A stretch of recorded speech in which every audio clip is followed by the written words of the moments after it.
this next panel, I'm very pleased to say that we have a senator in the house. And I'm very grateful for something that this senator did. She once read out a list of various gender identities. It took her 25 minutes. And when people said, yeah, that's all right, you can stop now, she went, no. Atmos gender, Artur gender, Atuji gender, autogender, axigender, axiogender. 2,000 years later. Time gender, turno, dog gender, touch gender, tower gender, trace gender. I think we were only on C by then, or D. I think B, I think. And she went all the way to the end of the alphabet. I think my favorite was sparkle gender. And cloud gender. Sagittarius gender.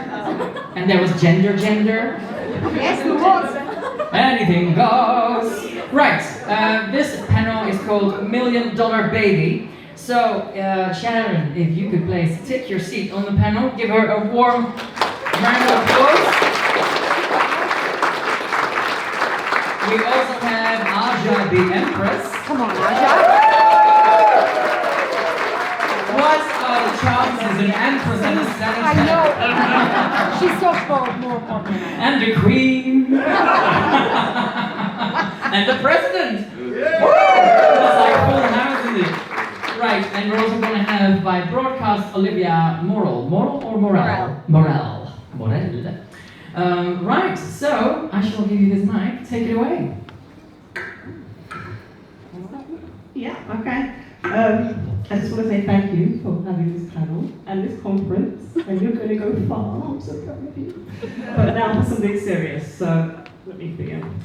I sit before you today not just as a feminist and a lesbian, but as someone deeply committed to the principle that should unite all people.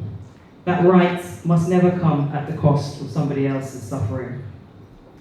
Today I want to be clear that surrogacy is not an LGB right, and it never should be.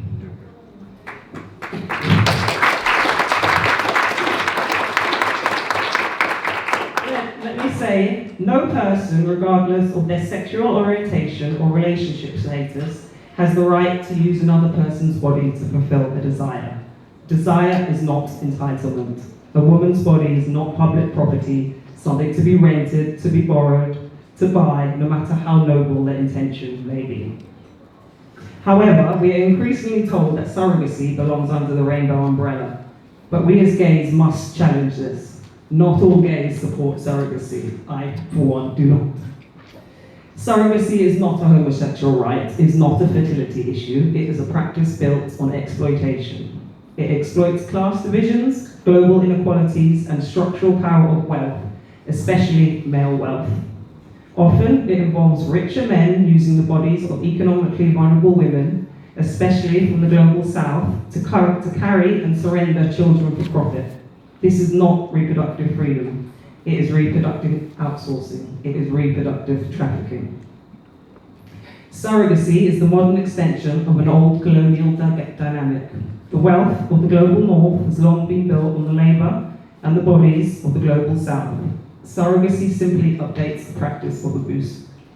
It is no coincidence that women in countries like India, Ukraine, and Cambodia are disproportionately enlisted as surrogates. And this is not about choice, it's about coercion. Economic coercion dressed up as empowerment. But let's be clear, the choice made under financial duress is not a free choice. When a woman agrees to rent her womb or sell her eggs because she cannot pay rent or feed her children, we are not looking at empowerment. We are looking at survival. We are looking at womb slavery. Empowerment means making choices.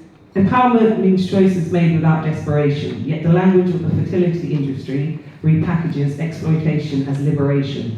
This isn't freedom, this is clever marketing. And what about the medical risks? Surrogates face real life-altering health issues.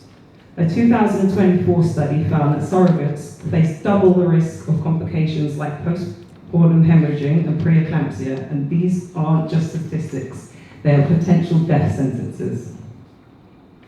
Even survival doesn't end trauma.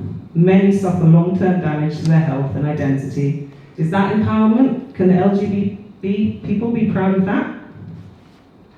In the UK, surrogacy is not technically commercial, but the reality tells a different story.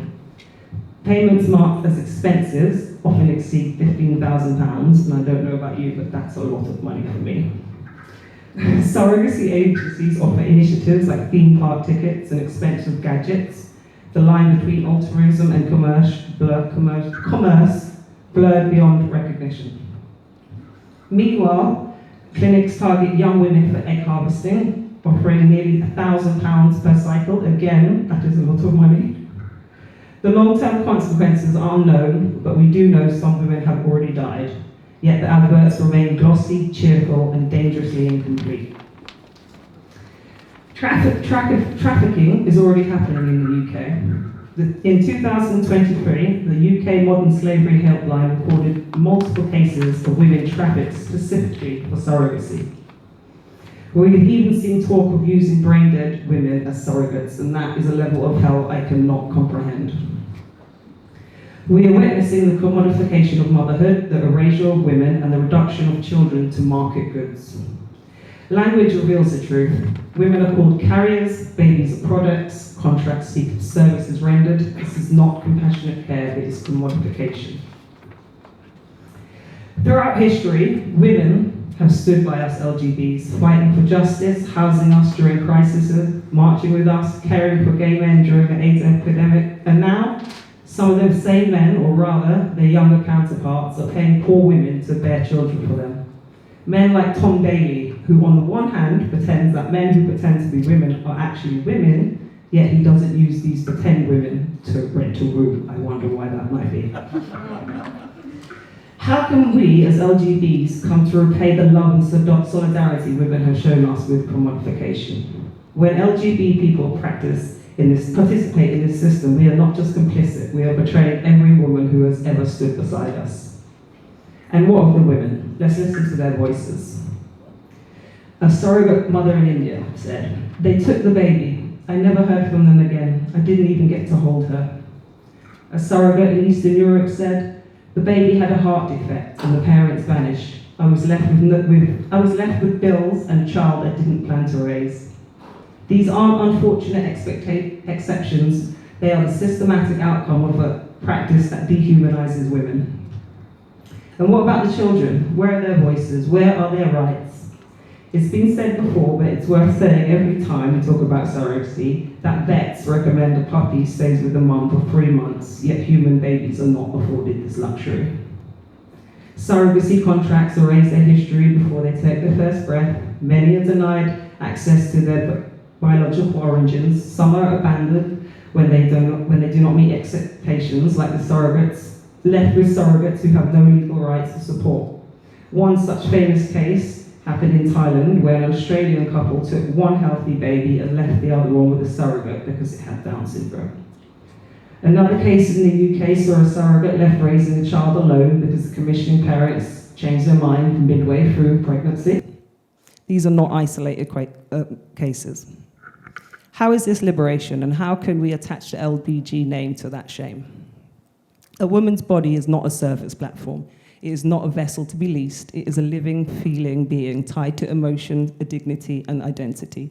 Reducing it to a transaction, however politely framed, diminishes us all. And if you've ever thought, even quietly, I might consider surrogate someday, I ask you, whose body are you willing to risk? Whose grief? Are you prepared to look in the eyes of a woman, knowing that she might die for your want? Really? I'm not. So what can we do? We can speak out, even when it's unpopular, like events like this. We can educate, and with compassion and truth. We can listen to the voices of women and the children born from surrogacy. We can remind our community that equality must never be confused with entitlement. We must remind ourselves that there are other paths to family, adoption, fostering, and chosen kinship built not on contracts, but care. Surrogacy is not a right, it is a market. It is a global trade in bodies and babies. And if we allow our movement, the LGB movement, to become part of that system, we stain everything we have ever fought for. So to conclude, I say to you, we must draw the line, not in our name, not in our rainbow, not with our rainbow, not with our silence. Let us stand with women, not on them.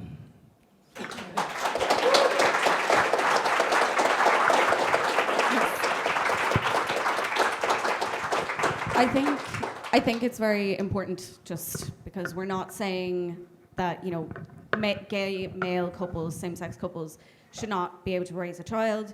We have a whole page on the Not All Gays website about surrogacy and why we have had a stance on surrogacy, and we have worked closely with Senator Keogan and Senator Mullen, the only two senators to be brave enough to actually oppose the legislation. But it was because the pro-surrogacy senators who have procured children through surrogacy, one from India, and she, a heterosexual woman, but she kept saying in the debates about how this is the only way that gay men can have children, and that's just entirely false. Adoption, fostering, and even co-parenting have been like very solid and well-used methods of becoming parents in same-sex couples for eons. And I think it's just really important to know that, like, how is it, it's not a human right at all to be able to rent a womb. So how is it a gay right? And using that, like I said in the opening speech, that there are politicians and NGOs that will use the rainbow flag to kind of shield them from accusations of homophobia. And that's what was going on in the Seán debates last year. And that's why we said, no, actually, we don't agree with that, and we don't think that it's a gay right. Stop saying it's an LGBTQ right to rent a womb. And it's also because we did we made a submission to the UN Special Rapporteur on Violence Against Women and Girls on surrogacy as Not All Gays recently for a consultation she's presenting at the end of the year. And it was about like the different elements of abuse that the women face, and even in altruistic, which is the only in Ireland, but international surrogacy is allowed in Ireland as well now. Technically, it hasn't really become hasn't been signed off on yet, but that's what the legislation says. Enacted, that altruistic, again, Aja said about the reasonable expenses, but can be sometimes up to 60,000. Myself and some of the girls from Raddy Colleen had attended a pro-surrogacy conference a couple of years ago where Mary Siri Carney, former senator, she was speaking at it, and there was a couple who remortgaged their homes, an Irish couple that remortgaged their home to be able to pay for a woman in Colombia so that it was €60,000. That is 3 times the annual salary for that woman in Colombia, and how can you say that that is not coercive and financially coercive? But also the altruistic element, especially when it comes to same-sex couples, the emotional coercion that's involved in these arrangements. It's often a sister or a cousin or a very good friend, and then you also add in the element of, I don't want to be seen as homophobic, that I don't think that gay men should be able to have children. So there's a lot of coercive, like emotional coercion put on these women to kind of altruistically, very loose term, but to altruistically give up their body for the 40 weeks. But also, it's not just 40 weeks, there's the IVF process that they have to go through. They are often injected with Lupron, which is the chemical castration drug that is used and now is puberty blockers. That's one of the things to force their eggs to reproduce or to produce more and get bigger so that they can harvest more eggs. And then they, all the risks that come with pregnancy and birth, but also then the postnatal problems as well, and like hair loss and all of this.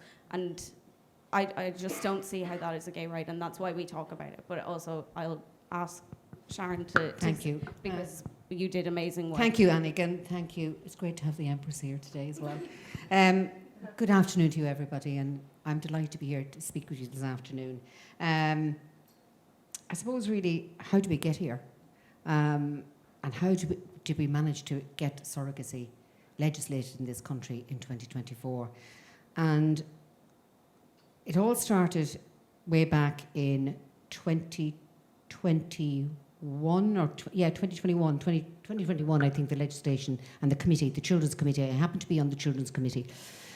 And they started because obviously there was certain senators who would have had personal interests in this particular topic, wanted this committee to look at this particular legislation and the introduction of this particular legislation here in Ireland. So that committee met, and we met various stakeholders, obviously those that were very much in favour of introducing surrogacy into this country. Any of us that wanted to bring in other voices, like Annaig's, we weren't allowed those guests in at all, those speakers in at all. So none of my speakers got in when I suggested bringing in people that didn't want to advocate for surrogacy here in Ireland, whether they be from Irish or whether they be international. And there were a number of international speakers that I wanted to bring in. But you have to remember the convention, the Hague Convention, sat down in 2015 to look at this particular piece of legislation. And that Hague Convention is made up of about 190 nations. They come together for legislative purposes and guidelines for various countries. And they met from 2015 right up to 2023. They actually gave out a report on surrogacy. And their report basically said that what we need to do now is set up another working group, because they couldn't really find anything ethical or legal about commercial surrogacy. So now we have another working group set up by the Hague Convention. But we managed in Ireland to have a committee with a report in 12 weeks. 12 weeks. We're geniuses. We're absolute geniuses in this country. So look, I've stood for the protection of women and children, especially the most vulnerable. Surrogacy, particularly commercial and cross-border arrangements, raises profound ethical, legal and human rights concerns. We must not allow the commodification of women's bodies or the outsourcing of Irish parenthood to countries in crisis. The Assisted Human Reproduction Act, passed in 2024, includes provisions for international surrogacy, but these have not yet been enacted. The Department of Health have paused implementation due to concerns that the legislation may breach EU anti-trafficking laws. This delay is not a bureaucratic hiccup, it's an absolute red flag. And we would have highlighted that at committee stage. We highlighted that at the Children's Committee stage. This is people trafficking.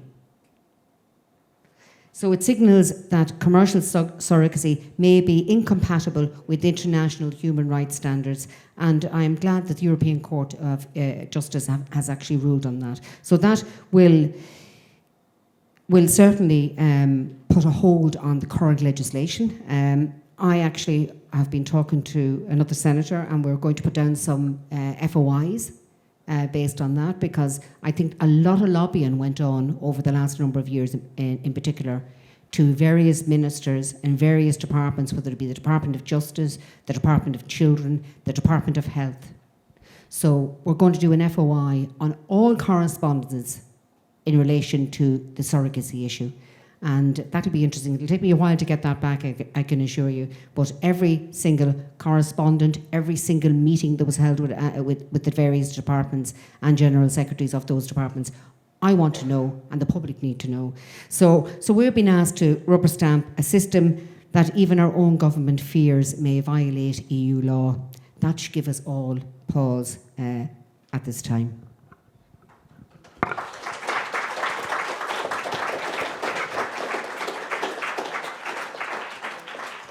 Before I hand over to the broadcast from Olivia Maurel, who is a woman who was born through surrogacy, so she's speaking as the voice of the children who are coming from this and the harm that it causes the children, because a lot of, especially in the Seán debates, the pro-surrogacy side fail to consider the child at all. It's always the adults, the commissioning parents, or parent, which was also because we worked closely with other groups. Roddy Colleen was one of them, Women's Space Ireland, the Countess, and some of the UK ones, and also Olivia, for the debates last year, and helping you and Ronan bring forward some amendments because we knew it was going to pass. But safeguarding measures like don't let convicted paedophiles and rapists ever be able to apply to become commissioning parents and rent the womb of a woman in Colombia.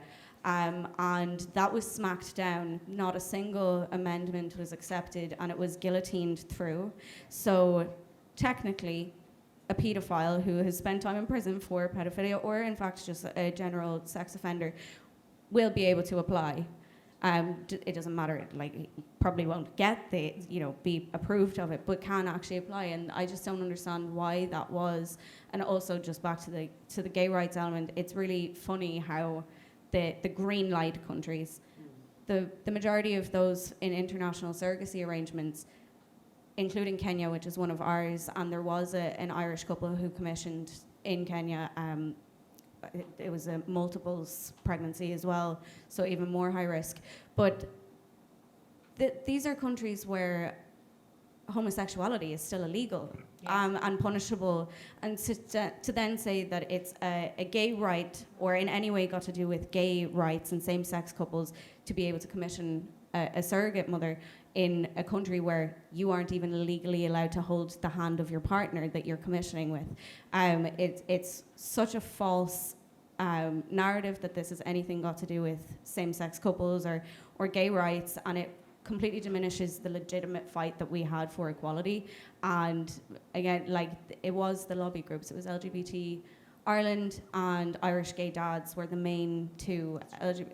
And again, that's why we felt the need to talk about it, because from a gay perspective, because it is not a human right and it's not a gay right. Yeah. But I will hand over to Olivia Maurel now.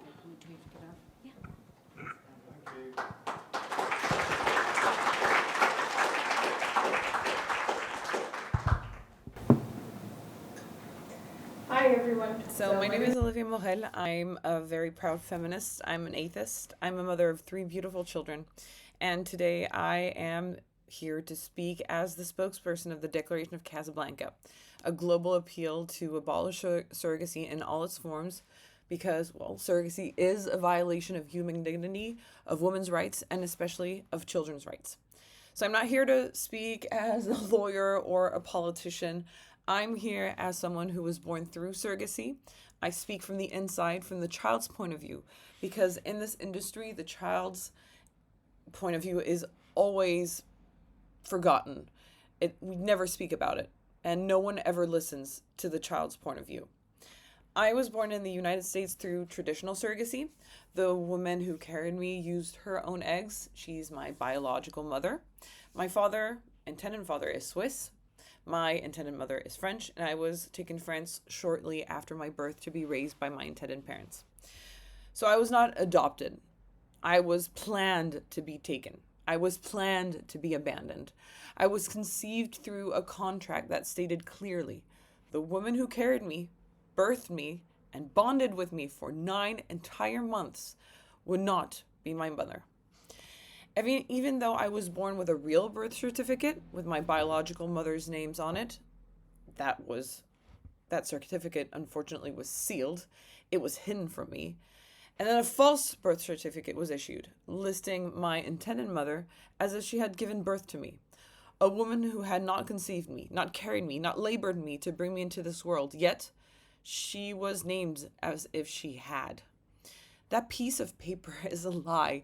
It is state-sponsored identity fraud, and it is not unique to me. It happens in surrogacy arrangements around the entire world. As a child, I was legally erased from my own story, and this is not just immoral, it's a violation of international law.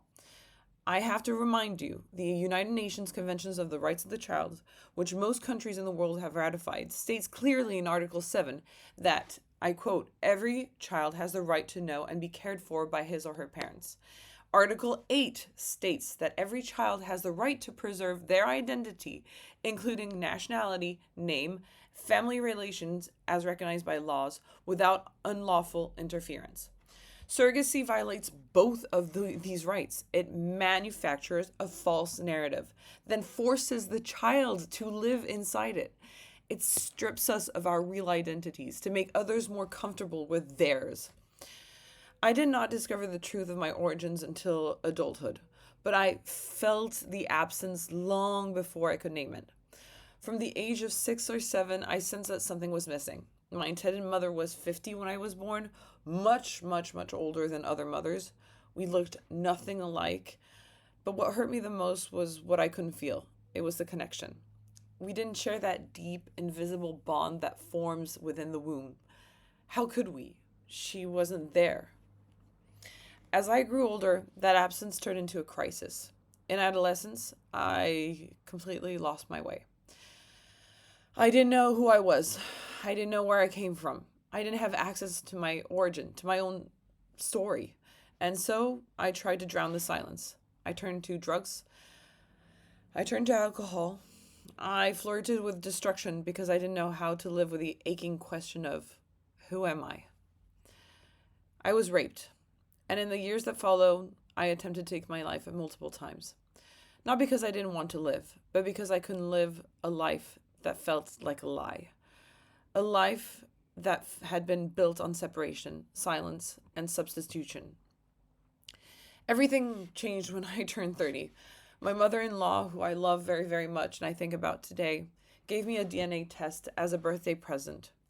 That test matched me with my cousin that I never met, a cousin that introduced me to my half-brother, my half-sisters, and eventually my birth mother, the woman who carried me, nourished me, and let me go. And she contacted me. She messaged me on Facebook. It wasn't a dramatic phone call. It wasn't a movie moment. It was quiet. Everything. It was everything. She answered the questions I'd been carrying my whole life. How the pregnancy went, how the birth happened, how our first unfortunate separation was arranged. Sorry. That conversation gave me truth, not closure, because how can you close something that should never have been open in the first place? But it gave me context, humanity, my story. And through that truth, I realized that I had always known deep inside that babies bond with the women who carry them, that pregnancy is not a service. It's not just biological. It's emotional, rational, sacred. Surrogacy turns that sacred relationship between a mother and a baby into a transaction. It reduces the mother to a body. It turns the child into a product. It frames separation as something clean and manageable, when in reality, it's violent and permanent. We are told that surrogacy is an act of love, that it's altruistic, that it brings joy. But joy for whom? Because for the child, surrogacy begins in loss. Loss of the woman whose body we knew. Loss of the voice we heard in the womb. Loss of truth. Loss of our real names, our documents, our real story. In traditional surrogacy like mine, motherhood is split into 2. In gestational surrogacy, it's split into 3. The genetic mother, the gestational carrier, and the social mother. The child is denied not 1, but 2 mothers, and in some cases, even 3 mothers. And this is horrible. Surrogacy breaks natural bonds and replaces them with legal fictions. It ignores the science of attachment, the biology of connection, and the psychology of loss. And worst of all, it ignores the child. We, the children of surrogacy, are the forgotten party in the contract. We are the ones who live with the consequences, but we are given no voice in the decision. We are expected to be grateful, to stay silent, to not disturb the happiness of those who paid for our existence. But I will not be silent. To intended parents, I see your pain. I know your desire. I suffer myself with endometriosis, and I wasn't supposed to have children. And I never considered surrogacy. I want you to stop and ask yourselves, what kind of love begins with someone else's loss? Would you ask your child to live without their story so you can live yours? Your longing is real, and I acknowledge it, but so is ours. Our longing to belong, our longing to know, our longing to be whole. If you truly want to become a parent, do it in a way that does not require the erasure of another. Adoption, when done ethically, is about responding to a child in need. Surrogacy creates a child to satisfy a need. And here is where we must talk about what is almost never addressed: the total lack of safeguards for the children created through surrogacy. Anyone with money can commission a child through surrogacy. There are no global standards. There are no background checks required in countries. No home studies on intended parents. No psychological screenings on intended parents. Nothing that remotely compares to what is required of adoptive parents. A convicted pedophile can pay a clinic to take home a baby. A violent partner can take home a baby through surrogacy. A known abuser can buy a baby through surrogacy. A person completely unfit to be a parent can access a child with the swipe of a credit card. How is this possible? How is it that adoption, a process designed to protect vulnerable children, is strictly regulated, while surrogacy, which creates vulnerable children, is treated like a luxury service? We are seeing a catastrophic drop in adoption rates and a parallel rise in surrogacy. Why? Because adoption requires accountability. It requires approval. Surrogacy requires only money. In many ways, surrogacy has become a loophole, a way to circumvent the ethical and legal responsibilities of parenthood. This is no small fringe market. The global surrogacy industry is projected to exceed $100 billion by 2032. This is not about love. This is about profit. There is a difference. To lawmakers, this cannot be solved with regulation. There is no way to make commodification of women and the manufacture of children ethical. Surrogacy is not just a medical or a legal issue. It's a human rights violation. It violates women's bodily autonomy. It violates children's rights to know their mother, their identity, their truth. It violates the moral integrity of what it means to bring a human being into the world. As a feminist, I reject any system that uses women as tools. As an atheist, I reject the notion that suffering is redemptive, but I believe deeply in our duty to prevent it. As someone born through surrogacy, I carry the weight of what this system really does. So I ask you all, those in power, those who long for a child, those who believe in justice, do not confuse desire with right. Do not confuse love with ownership. Do not confuse silence with peace. Abolish surrogacy, fully, universally, now. Because every child deserves the right to know where they came from. Because every mother deserves to be seen as more than a womb. Because the truth should never be for sale. Thank you.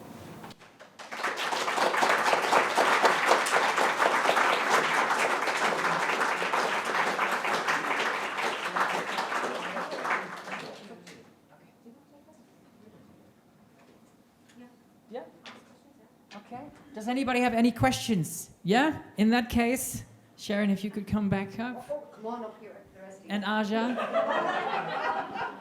Don't leave it to me. Oh, have you got a mic? Yes. We have one. Okie dokie. Hands up. Put your hand up. Hi, I just had one question. So one of the arguments that I've heard from pro-surrogacy people is that we need to legalise surrogacy in order to give children who are conceived through international surrogacy a route to citizenship.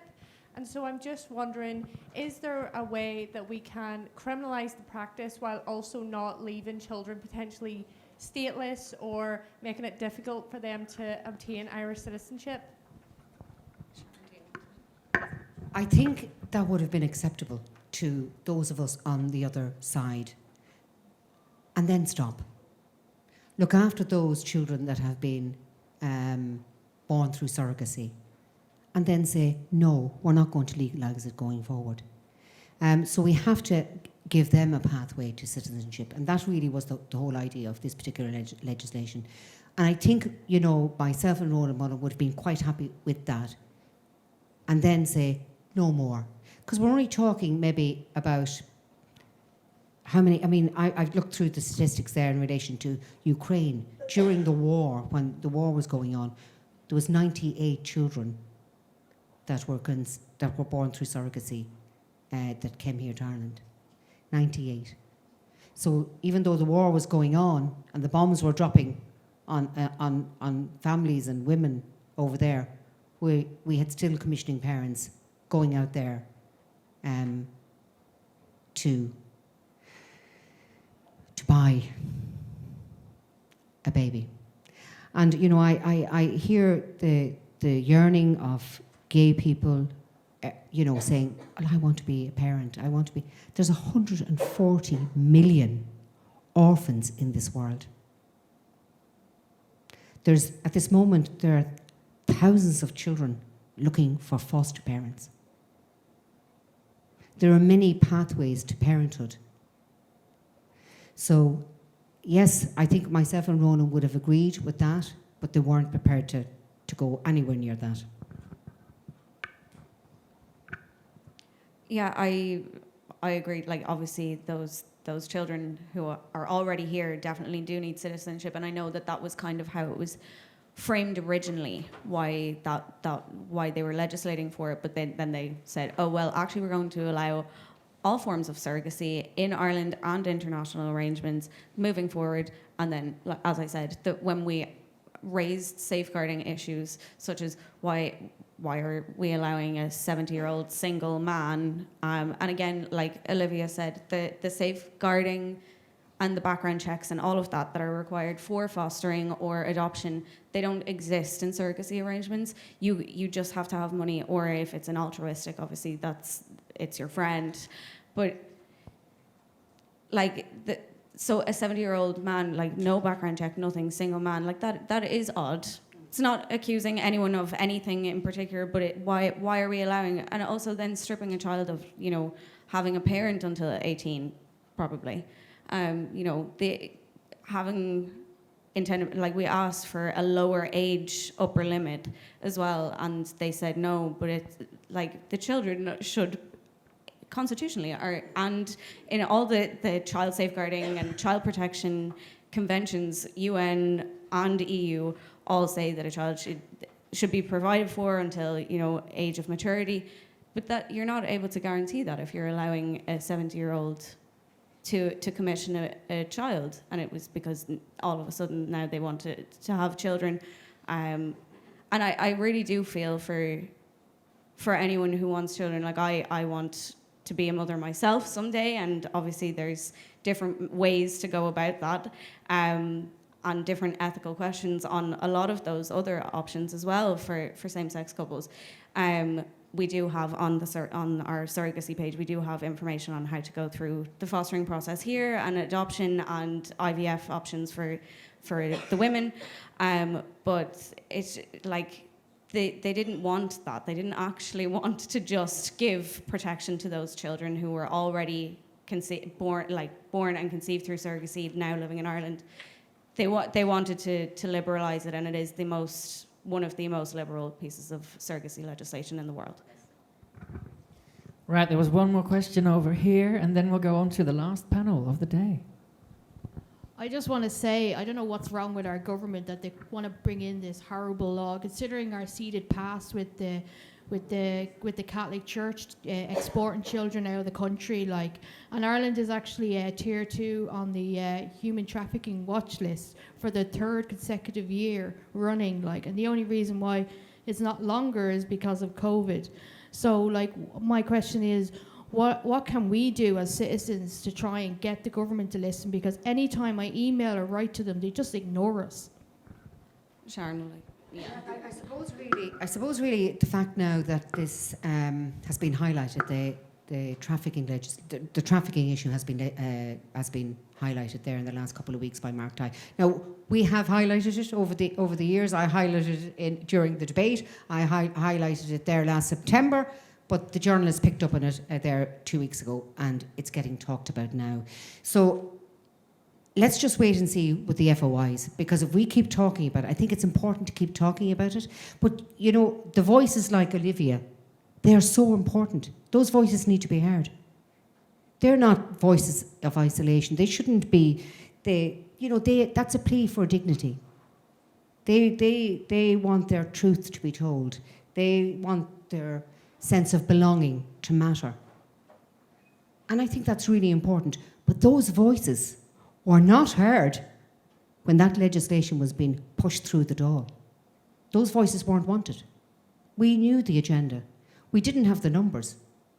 And unfortunately, we had someone who had special interests that was pushing all the way.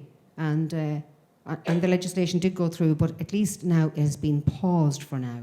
So let's just wait and see what happens. But it's something that I certainly won't be letting go of. And I don't think Rona Mullen will be letting go of it either. Yeah, no, that's... Are we done? Thank you so much, everyone.